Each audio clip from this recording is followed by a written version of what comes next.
This is Andrea Muhammad with a quick health thought for the day. Have you ever heard of wild yeast? Well, I know we go to the store and we get commercial yeast, but in the last year and a half, 2 years, a lot of things aren't on the store shelves like they used to be. Yeast is one of them.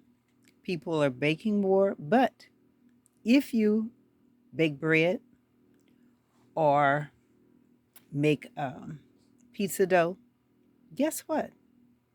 You can actually pull yeast out of the air around us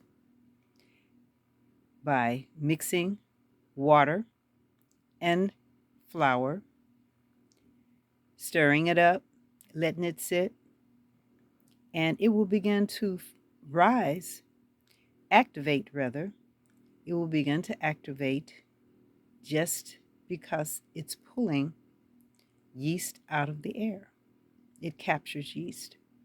And that process, it takes longer than the commercial, of course. But this goes back to Egyptian times, biblical times. They baked bread before the last 100 years. So this is one of the processes that used to make the dough rise, to get the activation started. These are things because different things are getting more scarce. We may have to go back to it, especially if you're a bread lover. So that's just something I just thought it was so amazing.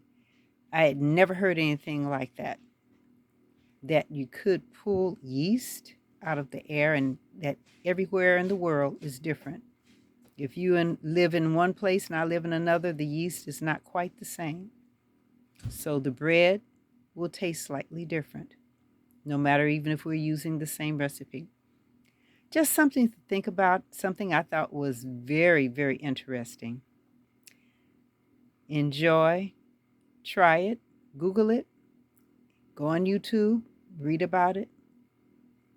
Maybe somebody you know likes to bake bread. Peace and blessings.